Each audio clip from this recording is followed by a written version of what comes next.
started. Just a couple of logistics before we turn on the recording.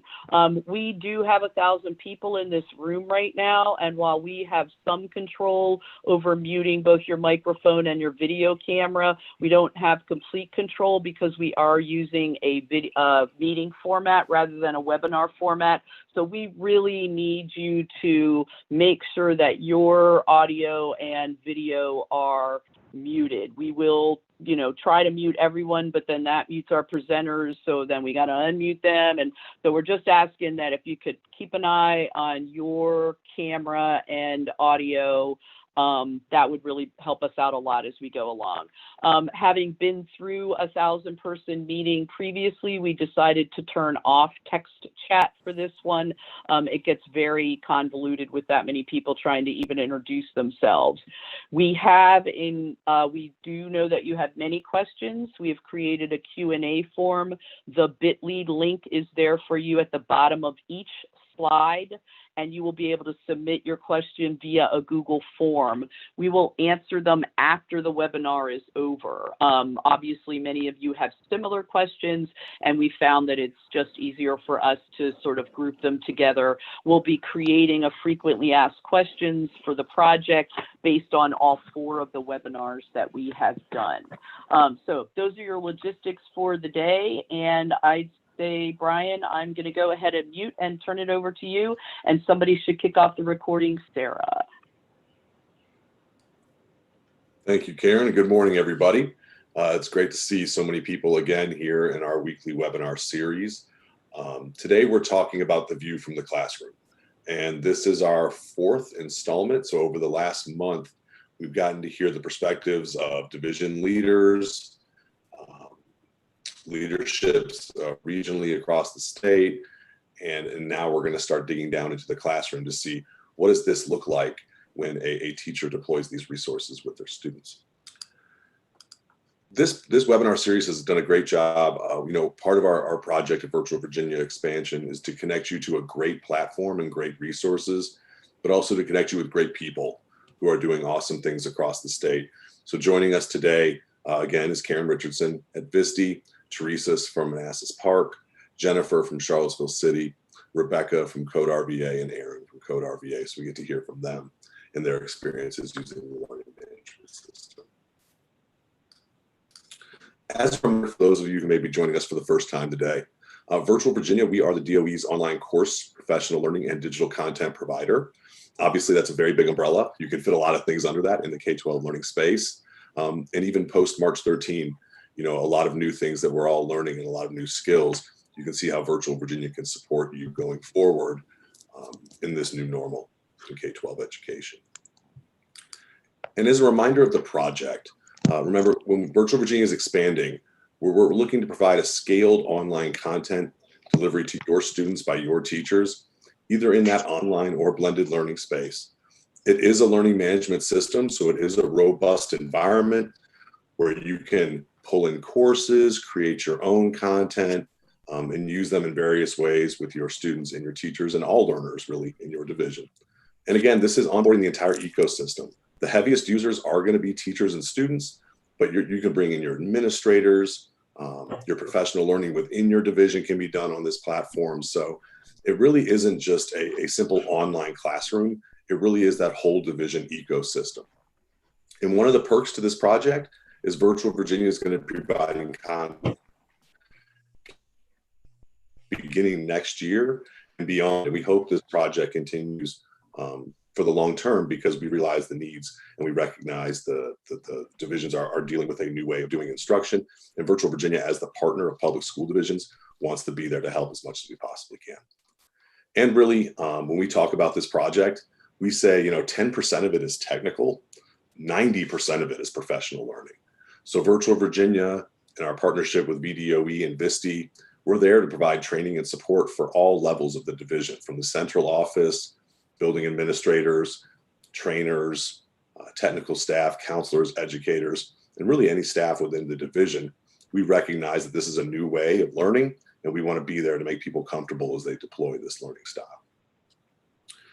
And to help us with that is Visti. And Visti's coming on board to be that operational arm of much of our training. And I'll let Karen explain that a bit further here.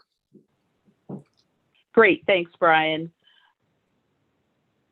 See if I can get my video to come on, but that's probably beyond the scope of today.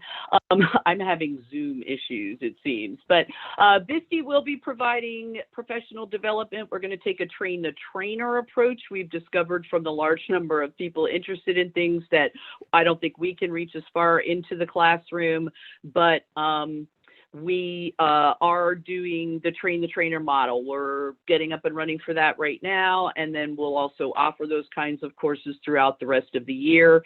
August and beyond, we'll be putting together customized PD, hoping to work directly with school divisions. We know elementary school is a challenge, and we'll also be working on creating that statewide users group as well. So look for information about that coming down the line through your school division. So, and there isn't any way to say this without just involving folks because we don't have chat. One of our presenters is having difficulty getting in, Brian, so I'm going to go ahead and try to troubleshoot her to get her in. But if there are extra people in the room who don't need to be here, I'm sorry, like Reggie and folks, if you could just pull out for a minute, I might be able to get her back in again. But because the room is full, there's no other way to do that. So I'll go try to troubleshoot with her, but the only thing I can ask is that a few people leave so I can get one of the presenters back in. She evidently got kicked out. So thank you. Sorry for that technical interruption.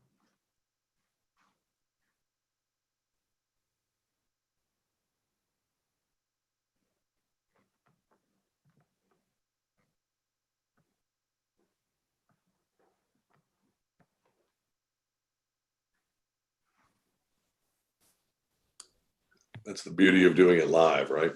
Okay, so Karen, is that our first presenter? Is that Teresa from Manassas Park? Yes, it is. Let me get my camera Great. going. There I am. Okay, well, good morning, everybody. Just as an aside, hey, Teresa, I'm sorry. Yep. Can folks who can actually see the participant list look for Jennifer Tyndall to let her in, if possible? Thanks, folks. Okay, well, good morning. I am Teresa Hayden. I am the elementary librarian of Manassas Park Elementary School.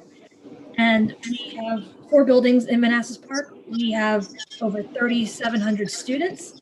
And as of this year, we are fully one-to-one 12. We gave our kindergarten and first graders devices this year.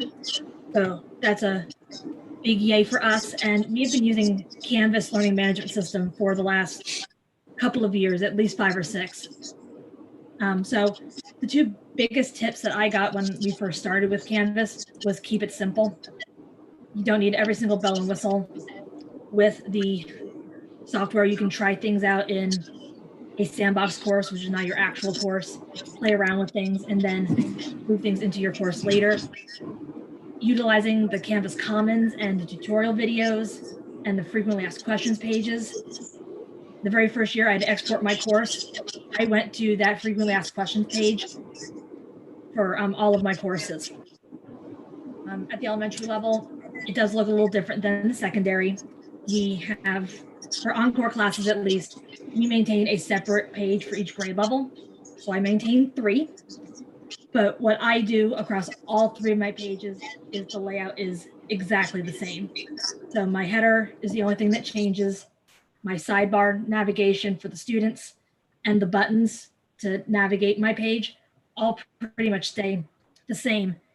And I did that on purpose so that way as students move from grade to grade, at least in my class, everything is consistent. You know where to find the modules, you know where to find the schedule for the day or anything else that I have organized on my page.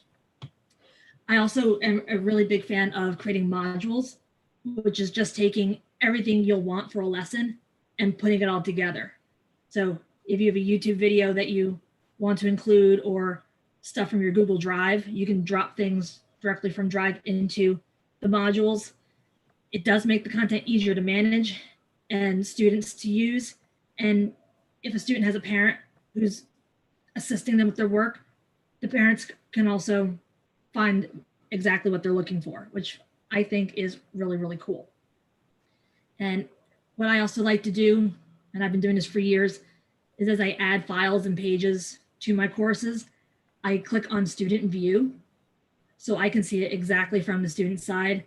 And every so often, I do forget to publish something in one of my modules. So I have to go back in, fix that. But I always check the student side to make sure that everything works. And that's very important to me. And last but not least, because I am a school librarian, even though it is a walled garden and you cannot get into these courses without the links, not forgetting about copyright. And one of the big things for me is digital literacy and copyright, and making sure that students know how to cite their material. And that if they see me do it, then that sets the standard for the rest of the course.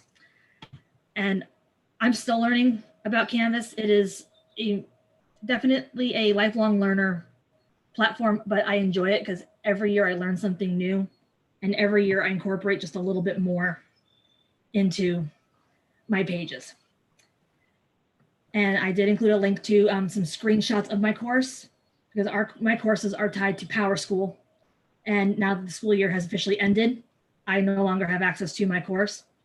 But I did take 3 screenshots of my Library 4 course. So you can click on that link and you can kind of see how I've laid out my course.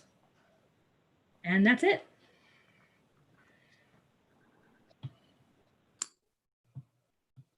And part of what I do during these meetings is I take notes because I'm learning too, right? So I think it's great that you use the sandbox. A lot of people have asked us about the sandbox environment and how Virtual Virginia uses it, and being able to go in there and do things and take risks that aren't in a live environment is a really good way to go about it, because you don't want to publish things in a live area. So yeah, and I also when I first started out, I went into the Canvas Commons and I found a template to pull down into the sandbox and just look at it, and then I modified that template for the 3 courses that I control. Great idea. Like I said, we had questions about that just this morning from several divisions, so pretty timely with that right there. Well, thank you, Teresa. Our next speaker, I believe she finally did get in. Jennifer, are you here? I did. Thank goodness. Thank you. Perfect. So I'm Jennifer Tyndall. I'm from Charlottesville City Schools. I'm an instructional coach at an elementary school right now. And I have used Canvas both at the elementary school I'm currently at and at a middle school I was previously a curriculum facilitator with. So my view kind of comes from both of those points. The first thing I would say to anyone creating a Canvas course, elementary or not, is to keep it really simple. I even do this with courses I create for adults. So you're going to want to remove anything from the page that's not essential, and that includes everything on the left-hand menu. This is personal preference, but I generally take away everything except the home button on that left-hand menu. I find that if you provide them with multiple pathways, they inevitably are going to get themselves lost on a pathway that you don't want them on. So better to limit them to the choices, only the choices that you want them to go to.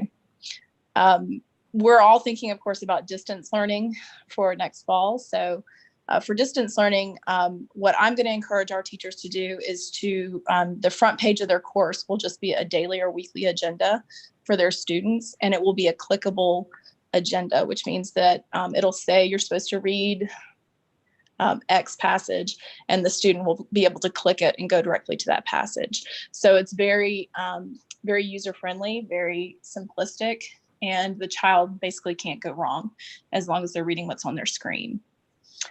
Another thing I try to do a lot, especially for elementary, is utilizing lots of visuals. We know this from our classrooms as well as anything online.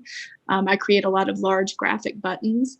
I would encourage you to get accounts on Canva and possibly a website called Noun Project. They are excellent tools for creating icons. And I don't know if there's an opportunity to share. I wish I'd taken pictures like the previous speaker did, but I use and create all my icons on those two, utilizing those two tools. To reiterate again what the previous speaker said, I would constantly check the student view as you work and create. And preferably if you can get a student device to do that on, that would be ideal, because I've found that when I think something looks right or is formatted correctly, I'll get on the student view or on the student device and it looks completely different and it's very hard to navigate. So I would encourage you, especially like sizing of objects can change pretty dramatically from user to user or device to device. So I would try that out on a different device and in student view, just to make sure everything still looks good. And I would strongly encourage you, if you're creating quizzes, to take the quiz in student view, because you will inevitably find mistakes. I have never created a quiz where there wasn't a mistake that came up. So better to find it when you are in student view than to have it go out to 20 kids and have all 20 of them coming to you at once saying that's wrong or it's a problem. So anticipate that and try and get ahead of it. And then sort of last but not least, I would say is a more advanced kind of idea for using Canvas. You can create and track your own standards or use the state standards in Canvas, and you can attach them to your assignments. And there's a beautiful mastery gradebook that I won't go into because it's really complex and probably more information than you need right now.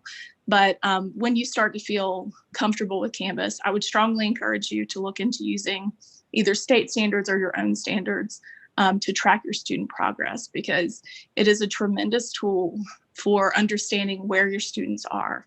And that's what we primarily have been using it for at my school. And we have seen a lot of, noticed a lot of information about students that might have gone unnoticed had we not been using these tools. And I guess I didn't include this on the slide, but last but not least, I would say, if you can work with a team and share a course. Our grade level teams have one course and all their kids are in it. And then we group the kids. And that way you are sharing the work. It creates some sense of equity because all the students in the grade level are getting the same thing. And I guess most importantly, I'll reiterate, it's sharing the work for you. So it kind of spreads it out so it's not so overwhelming. And I think that's it. Yeah, that's a great perspective to hear. Some of the things you use are in Charlottesville, or some of the things we use in Virtual Virginia. Student view, right? Whenever you do something as a teacher, you always want to see what it looks like on the student side. It's very easy to do that. As you mentioned, you can get a device and you can simply click from the teacher lens, view this as a student. It says student view, right? So you can toggle between the two. We use that all the time. Whenever one of our teachers makes a change to a course, we ask that they view it in the student side as well. And also using that homepage, right, and building that presence, using announcements, posting what's due this week, what's happening this week. So you can really establish teacher presence in this environment in really an easy way, just by doing a few mouse clicks and adding a message for your students. So some of the things you do are some of the things we do too. It's really great to see that. Yeah, sounds good.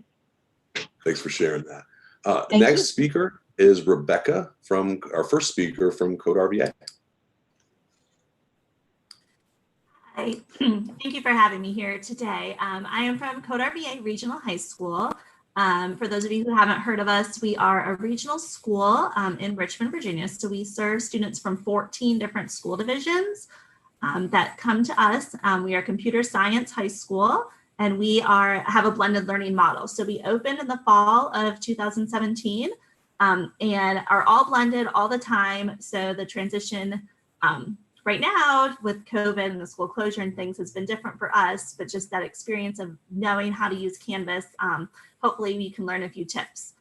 One of the things that we have done, we used Canvas for the past 2 years. So the first year I was there, we did not have a learning management system. So once we got that, it was really helpful to kind of organize our thinking and our process for student learning and what we wanted them to do online. So definitely consider using something to help you through this process.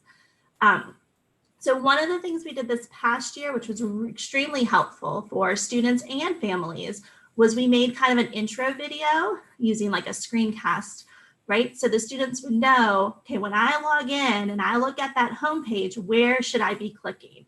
If I'm ready to sit down and do a math assignment, I'm a math teacher, where should I look and what should I be accessing?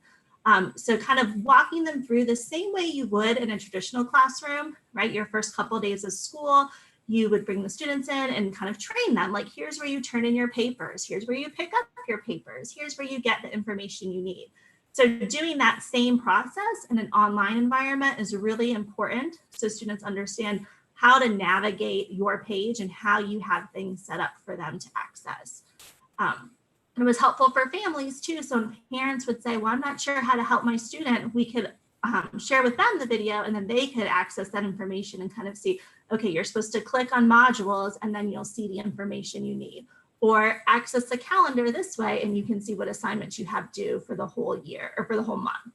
So just consider that as a way to help introduce your students and familiarize them with your learning management system. Another tip that I learned for sure was naming conventions, right? The first year using Canvas was just quick and get in and get started and rolling.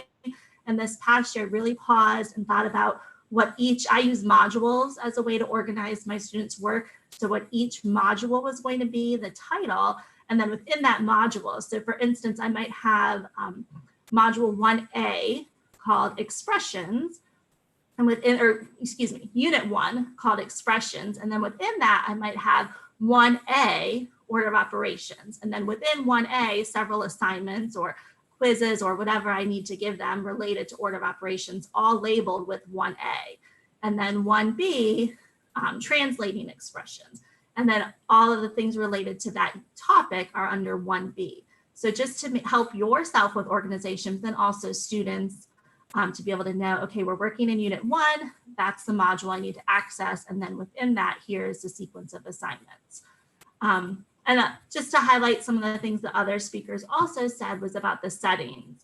So that first year I used Canvas, I had assignments open and modules open, and it was confusing for me and the students because each student was accessing information in different ways. So some kids would go to the calendar and then they'd click to find the assignment. Some kids would go to assignments and then click. Some kids would go to modules.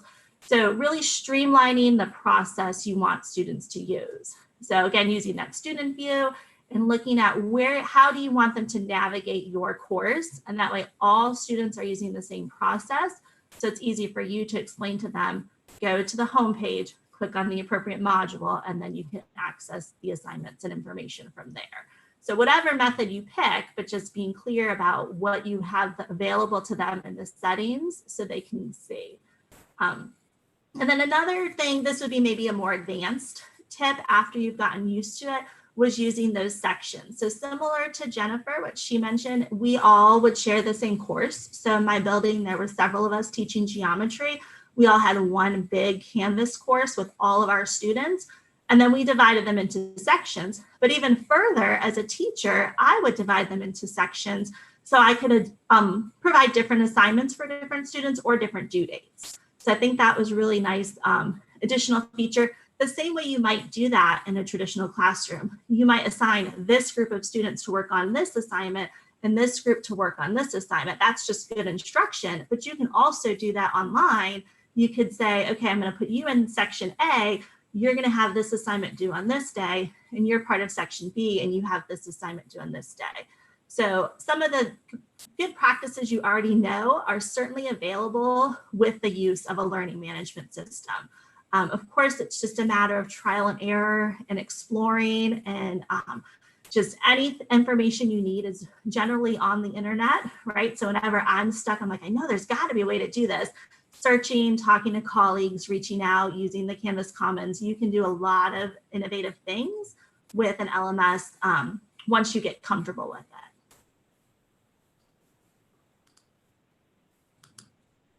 Yeah, thank you, Rebecca. Again, I'm taking notes here. So it's great to hear that you guys have a lot of overlap in our presenters today and what you're doing. I really like your experience going from no LMS to an LMS and talking about blended learning and online learning and how it all facilitates that need. Really, I loved your idea of the tutorials. Canvas puts out a lot of resources for students, for teachers, for administrators in the system. But even at Virtual Virginia, we encourage our teachers to make their own tutorials just because it's more personalized in that way, right? Students can go to Canvas, they can look up a video of how to navigate around. But when the teacher leads that video, it's just more of that personalization, that teacher presence in a course. So it's very cool to see you guys do that. Thank you very much, by the way. And next, our second speaker from Code RVA is Erin. Hi, everyone. And thanks to Rebecca for explaining kind of who we are and where we are and how we do blended learning. I will also add, as I talked to some of our teachers that were new to Code RVA this year, and one of the things they mentioned when getting used to a learning management system is it's sometimes hard just to visualize what it looks like. So I caution you as you look through these tips and tricks to remember sort of two key things. One is that backwards planning and backwards design still applies. So you don't have to totally upend the way you create instruction in order to be able to upload that instruction to an LMS of some sort. Another thing is also oftentimes your district will give you a sandbox course, as some of you have alluded to already. And in that sandbox course, you can kind of play around and make mistakes, kind of mess it up, mock it up, and learn as you go. But even before you're able to get access to a sandbox, because in reality, sometimes it's hard for districts to get that to you quickly because they're also trying to load up the formal courses through PowerSchool and things like that. Even before you get that sandbox, you can still plan and prepare for the two things that I've got here for you today. And everyone's kind of touched on this, but highly recommend thinking about as you're planning, you're considering what you want your end products to be, how are you going to chunk that through modules in the learning management system? And so some people find it easiest just to take their content and their units and put that into Canvas through modules. I found it easiest to chunk instruction by workflow. So every week I had work come out on Monday. Students understood that the workflow is such that everything in that week's module was due the following Monday, and had visuals clearly explaining that from the beginning. I've also seen people that combine those two things. So either way, I think you should very clearly establish that routine through your modules. So whether it's a weekly workflow or a daily, I probably wouldn't go any further out than a week. I've seen teachers that try to load up the entire unit. Sometimes it could expand out to be a month. That's very overwhelming for students to receive a month's worth of work. So consider how are you going to chunk your content into modules. And that's something you can start with today just by writing that out on paper or in a Word doc or in a slideshow. So you don't need your sandbox to be able to do that. Another thing that you can start working on is creating an outline for your homepage. And there's sort of three key components to good homepages that we've sort of learned over time. And one is that your homepage or your landing page on your learning management system should be informative. It should have the links on how to get in touch with you, your email and whatnot. It should also have your syllabus if you lean heavily into that and reference that a lot. Assignments, as Rebecca had mentioned, it's useful to have an overview video for exactly where to go for assignments. I also, in my overview video, discuss that weekly workflow so students know exactly what to expect and parents know exactly what to expect. It's also helpful, I find, to have announcements somewhere on that homepage or a link to the announcements, because admittedly, during this time, things change and they change frequently. So we want students to be able to access those announcements. And you have to think about your homepage as the first thing that your students will see in Canvas when they click on your course. So you want it to be very directive, very easy to use. As I said here, designed for students and parents. The cool thing about Canvas, at least as a learning management system, is that you can view how often students and parents, or they call them observers, you can view how often they log in and for how long. And this past year, I actually had a parent that logged in more than any student and spent the most minutes in my course. So parents are watching and not just the students, and they're navigating your course. So design it for both of them to be able to understand how to use it and how to access the information. Also highly recommend making your homepage visually appealing. As one of the earlier speakers mentioned, icons are huge in terms of simplifying your page. You do want to make it as simple as possible. If you're interested in sort of the theory behind this, I feel like I could go on tour with Oliver Caviglioli because I've shouted out his book quite a bit as of late. But as you're transitioning to virtual learning, his book, Dual Coding for Teachers, he also has dual coding for learners, like how we learn, discusses things like cognitive load theory. So on your homepage, if you've got too many bells and whistles and too many pathways, or someone mentioned earlier, if you leave the default setting on the left-hand side of Canvas, there's everything from home, people, grades, syllabus, files, Google, groups, conferences. There's this long list. And if you leave all that up, when your mind sees the page and it sees all the stuff that you've written, the content that you've written on the homepage, it's just too much to take in. And so some people will shut down. Our brains actually really struggle to process all of that information. So try to streamline it, get rid of all of that. I love the idea of just using the homepage. And then on the homepage, you can have links to your modules, links to your announcements. And instead of writing out, click here for announcements, just have the little icon of a megaphone, and students will know, oh, announcements, click on that. That's where they are. As often as you can, and again, that's why I love this book, try to use icons to convey what it is that you're trying to say, and use as few words as possible, so that when students see that homepage, when parents see that homepage, they can very quickly and easily access the information. So again, your homepage should be, I think, very directive in that way.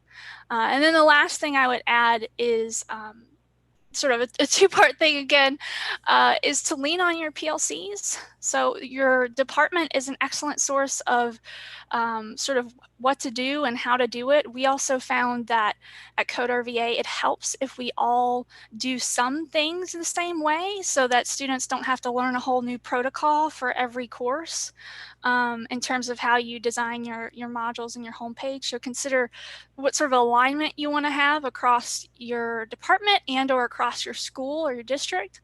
And then just embrace the challenge. To be quite honest, it is a huge learning curve, and it takes a lot of time to get everything, all of your instruction onto a learning management system. However, I think you'll find in the long run, it actually saves you time.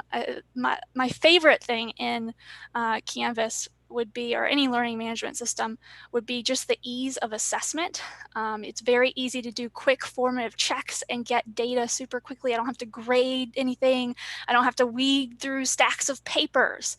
It's all just very seamless. The hardest part is sort of that front end of uploading everything. But once you get that, I think you'll find it to be super valuable and something that you'll want to use well beyond this time period. And maybe you'll want to start, using flipped classroom or blended learning more often.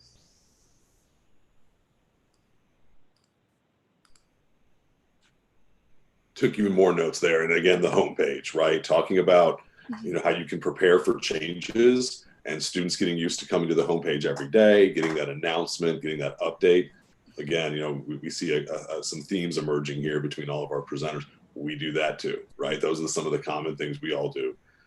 Using the learning management system is students have the expectation that this is where I go, this is where I get my updates. And it's very easy to do that when things change so quickly around us, to be able to convey that information to all the users that, hey, next week we're doing this, right? Sometimes it's easier than email. because it's right there for them. And also the data. You mentioned the logins.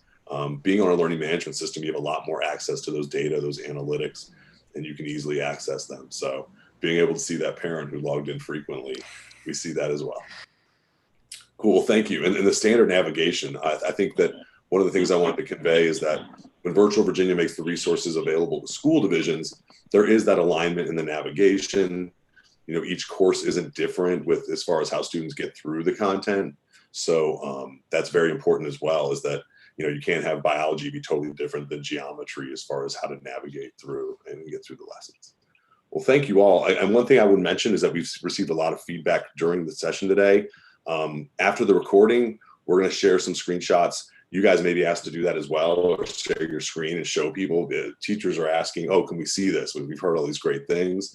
So just maybe prepare on your side to, once we stop the recording, to maybe share some of the examples we've discussed. Okay, great. This is Karen, Brian. Brian. Go ahead. Brian, can you hear me? Yep.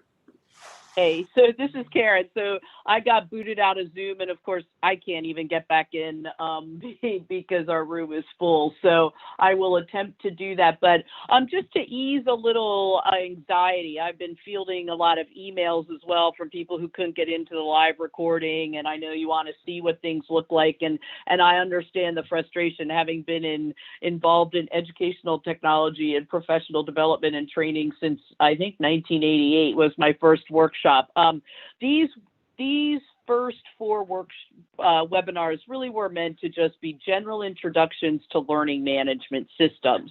This will by no means, as you'll see once we get to one of our end slides, this by no means will be the end of the kind of training that will be offered both at your school division level and then also at the state level through self-paced courses with Virtual Virginia, through Train the Trainer work with VISTI. Today's not, dear teachers, friends, today is not your only shot at learning how to figure all of this out. And we'll have these folks back to offer some support in the summer and continue to work on developing that network of people.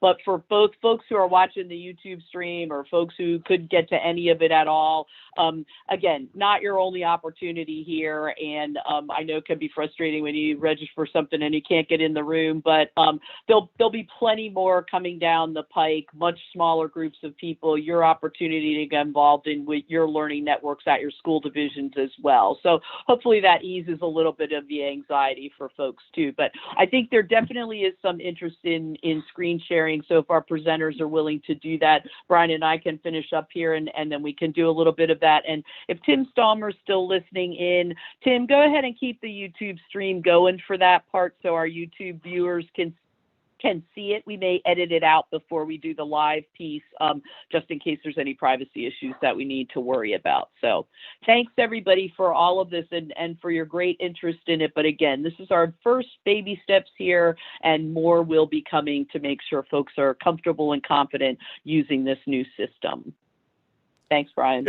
Yeah, sure. As Karen mentioned, this is really just the beginning of the training. And we have 2 resources up there for you all to reference right now. The first is Virtual Virginia's catalog. You can self-register for professional learning there. I believe there's 5 or 6 trainings available now. There'll be more coming in the coming weeks and months as we transition through using the system for the next several years. And of course, VISTI with their trainings as well. You can see that link shared. Thank you again to all of our presenters today. Great job. It's great to hear all the things that are happening and all the similar things, the themes that emerged, that when you use the learning management system and you use resources with your students in practice, it's great to hear that we're all encountering some of the same challenges and some of the same tools and resources that they're using. So, okay, that will conclude the recording. And Sarah, if you could stop that for us. Now let's take questions. I know we had a few, and there is a Q&A form there I encourage you all to use. Karen, are you driving the Q&A form? Was that you? We have not looked at the form at all. Honestly, Brian, I've been answering emails for people who are trying to get into the room and watch the stream and that sort of thing. So our goal with the Q&A form is that we will revisit that after the webinar is over. We'll group some of the questions together. I'd really like to use this time to see if our presenters would be willing to share their screen so folks can see things that it might look like and that sort of thing. I think that's where the real interest is. So if we could do that, that'd be great. I think I'll take a look at the Q&A form, but I think we'd be better off with seeing some courses. What does it look like? Do you want us to just jump in and do that, Karen? We love when people just jump in and do that. Yes, go for it. Fight with each other. I think we are limited to one person at a time, though, for sharing. Okay, so here is my Algebra 1 student view. So I just wanted to highlight a few things. Can you see my screen okay? It's perfect. Yeah, great. So right now I'm in student view, so I know this is what my students see, right? So we were talking about managing the settings on the side. They could only access those few items in my course, but if I leave student view, you'll see as a teacher, there's a ton of options. I just clicked something else. Let me go back home. A ton of options there on the side, and you can see I've closed off all of those options to my students. So that's what we were referring to when we were talking about using the settings to make sure students only access the information you want them to see on a regular basis. So that was one thing I know we highlighted, but just so you can also see it. And then another thing, if I go back to student view, that I mentioned was about I used modules, so I don't have assignments over here. And then on my homepage, I also had a link to each module, right? So if I open that expressions unit, it would take me to the modules page, maybe. And then you can see how I kind of structured in my modules, how I structured, okay, here was notes and practice, different practice assignments I might have given them, and a quiz, and how I kind of use those naming conventions to organize my workflow. Now, Erin mentioned she did hers by week. In math, we chose to kind of do ours by unit, but we did have set due dates. So students knew in math, they might have their first assignment of the week due on a Wednesday and their second assignment of the week due Sunday night. So I had the same due dates every week. So that's just a few things to highlight. So I use, like I said, I use modules. Here's some naming conventions there, and you can kind of see throughout the year, every module looks the same for students with different topics. So they knew what to expect by the time they were well trained and in the course. They knew what they were going to see when they opened that module. So I'll go ahead and let someone else share. That was just a few things to highlight. Of course, there's more, and I'd be happy to share more later, but to give everybody, all the other presenters, the opportunity to share also. I will jump in. And Brian, Karen. real quick, if I can just say, so I've been looking through some of the questions. We'll put the links up again prior to the end of the webinar for where you can locate the webinar recording. I'll gather all the links and slides together, and I'll put all that up at the visti.org site when we're done. It takes a few days because we caption the videos as well. For folks who are generally asking about, like, when is this going to happen at my school division, that's a good question for your school division. Probably your tech director or your immediate supervisor will be the ones that'll be letting you know when it's available to you. They'll be supporting you with getting your logins and those kinds of things as well. There's a fair number of technical questions sort of linking with Infinite Canvas and Schoology, and again, kind of beyond the scope of today's work, but we'll keep that in mind when we're crafting the frequently asked questions. It is possible to share content between a variety of learning management systems, and we'll do that. Sample courses, we've gotten lots of requests for health courses or an arts course or those kinds of things. And again, all of that will be coming down the pike as we put more training in place. This all came about pretty quickly, as a lot of things did this spring because of the coronavirus and the closing of schools. And so we've been running our little hamster wheels as fast as we can. And we'll keep stuff going and push stuff out to you. We're excited about the enthusiasm and that people are eager to be part of this, and we're trying to keep up with you, I think. So keep looking for information. For now, Brian, that's about what I saw. Okay, great. And this is a totally natural, as we've done these webinars with divisions, they hear the information, that they get to understand the project is coming to their division. Even from, everybody's lens has been, okay, now let's see it, right? So, wanting to see it has been the natural response that everybody has shared with us so far. Here, I'll share ours really quickly. I know we talked a lot about homepages today, and let me bring my screen up a little bit bigger here. This is a Virtual Virginia template. So when you pull down Virtual Virginia content, you will have a similar homepage. This is our kindergarten. Everybody wants to see the lower grade levels. So this is our navigation. We have, icons that we've talked about, large icons that students can click in to go into those subject area resources. You'll get a space here for the teacher name, a widget. They can put their office hours, their phone number, Zoom links, things like that are great to have on the homepage. As we mentioned before, having announcements here for students as well. A tech support directs them where to go if they need assistance, and just, generally being that presence page, right? That first spot where students come into the course, they know how to navigate. They want to go to their math lessons. If they want to go to their science lessons, it's easy to get there. And again, we do have fairly standard navigation in the Virtual Virginia resources. So essentially, even in, grade 4, 5, 6, it's similar navigation, right? It's easy to get to the lessons. It's easy to direct them to specific lessons of whether they're reading, science, or STEM. The students know how to get there. So having this presence on the homepage and really using it as a place to communicate, to put items for students when they get there, to recognize that things are going to change. Here I can post an announcement. Here I can post a video if I'm a teacher, if it's the first day, showing them how to get around. So using the homepage to your advantage is really powerful in that learning management system.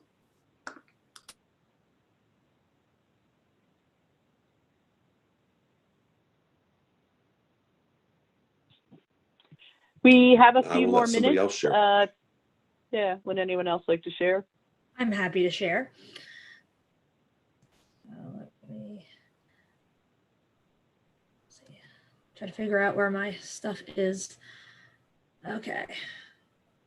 Screen. And Teresa, while you're doing that sharing, I saw a couple questions. People wanted the link to your course, but your course is protected, correct? So yes. Them having the link would just get them to Manassas Yeah. City Parks, Manassas Park City. Okay, good. Yeah. So this is my homepage. Good. And the only thing, like I said earlier, the only thing that changes is the banner. So the kids know where they're going. I like the suggestion of getting rid of assignments and just keeping modules. So I think I'll be making that change very soon. Mm-hmm. We added new Zella this year, and I haven't quite figured out how that works yet. So there's that. And then these are my buttons. And like one of the other presenters said, I do use Canva, and those buttons are all made in Canva. I'm trying desperately to get a free account, and I need to get back on that and see if I can get a free education account, because I love making stuff in Canva. And the buttons pretty much stay the same, but I'm thinking about changing a few. But if I do make any changes, the changes will happen across all 3 grade levels. And last, this is my big 4th grade project that I do every year. And you can see I have links, I have videos, I have PDFs in there, and it puts the project together. I will walk the kids through the module, and then I let them self-pace as much as possible. And that's just a small sample of what my courses look like. Okay. Very cool. And Teresa or any of the presenters, a couple of questions in the Q&A about SOL. Are they loaded into your courses that you can choose from? Do you load them later? Is there some alignment piece that works there? They are, our division, I think, loaded ours in. So they're available, and you just have to add them. But you can also manually add. Of course, it's a little tedious and takes some time, but you can do it. Right. Okay, good. So that's so what I'm hearing is you should, as folks get their instances of Canvas and are able to get into their courses, if the SOL aren't there, that's something they should probably ask their administrators about. Can we get the SOL loaded? We know Charlottesville City did it. One of the powers of having a community, right, is we know it's possible because they did it, and we'll try not to pummel your poor technology director with questions about that. But yeah, there was some concern for that as well. And I noticed, Teresa, you had a link to Google Drive in your Canvas, and so that links right out. Is it easy to bring stuff in from Google Drive to your course? It is. There's, when you're in a page and you're building, there's a drop-down menu for that. And the one thing I haven't quite learned how to do yet is have the kids submit their assignments to me through Drive. That's something that I'm still learning, that when the kids submit assignments, I had kids do a Google form for that Virginia project this year, and I couldn't find a way for them to actually click on it and then to create a separate folder for me in my course. Sure. Okay, great. Because I think there is a little anxiety. Again, we've been, you may be in a school division where you use Google Sites one year, and then you implemented Google Classroom one year, and then, and now we're doing something new. And again, I'll give my little Karen pep talk, being a veteran in the room who's been doing this for a long time. Those platforms aren't going to be the same, but in terms of Google Classroom and Canvas, I think there is some crossover. They're both basically managing your students, managing your assignments, managing your classroom community. And so, again, not everything's going to be the same place. They might be called different things, but this idea of there's a place where a student can turn in work, there's a place where you can communicate with the students, there's a place where you can have a discussion forum. Those are going to be similar kinds of features, and it's a matter of locating them within the new environment that you're using as well. Yeah, I would also add, I've used Google Classroom, and then I use Schoology in another school district. Speaking to the SOL, so the SOL strands were uploaded into Schoology by the county. At Code RVA, we are our own separate entity, so we did not have the luxury of having standards uploaded. So it really depends on whether or not your district does that for you, but it is doable. I would say Canvas it definitely has the biggest capacity to do things compared to Google Classroom and Schoology. It's more versatile, but that's sort of a double-edged sword because there is so much you can do. It can be very intimidating to learn, mastery paths, all of this, quizzes, how does it work? But if you are already using Schoology, it is a pretty easy transition. It works very similarly, but I think better. And I'm also willing to share my screen if you'd like. Oh, perfect, Erin. Good. Yeah, I did a little talk for Loudoun County on Monday, and they're adopting Schoology, and I basically gave that same advice to them. Start small and slow. Figure out the basics that you need, because you're just going to overwhelm yourself and your students if you try to oh, look at this cool tool. Oh, I put this one, and everybody's just going to be confused. Anyway, I'm muting now. Erin, show us your course, please. Yeah. So I started out with modules. I have a few modules for reading and writing. I start out with intros. It's always good. I've seen other people do this too. On their first few modules, they get people used to using courses. I like the tools that you're using on your course. Mind you, there's so much. My favorite resource would be the folks on Twitter. People are posting, free slide sets. Like, for instance, this Guardians of the Galaxy using Google Docs and Google Slides. This all came from Amanda. Last name is Sandoval on Twitter. She posted these generously, and I was able to use them to get my students used to using the tools that we were going to use for projects. But I do it by week. And each week sort of has a theme. And also, mind you, this is an integrated history and English course. So we teach those as a humanities course in one. If you are interested in discussing or chatting with me about integrating courses or making blended learning in this way, I'm very much happy to chat with you. I think you guys will probably share our information, so feel free to reach out. I also would encourage you to note that, so this was my my Canvas course through modules this year. I will admit, this was my homepage this year. Looking back, this was very kind of cluttered. I tried to go for fun, like engaging the students in with gifts and getting them excited about our content. I also included sort of the basics. They have to know the standards, where we're going, tried to calm them down. It's going to be okay. I know we're doing a lot. And then I posted our workflow that I mentioned, where work comes out on Monday. You have all week to work on it, get help. It's due the following Monday. And then we start over.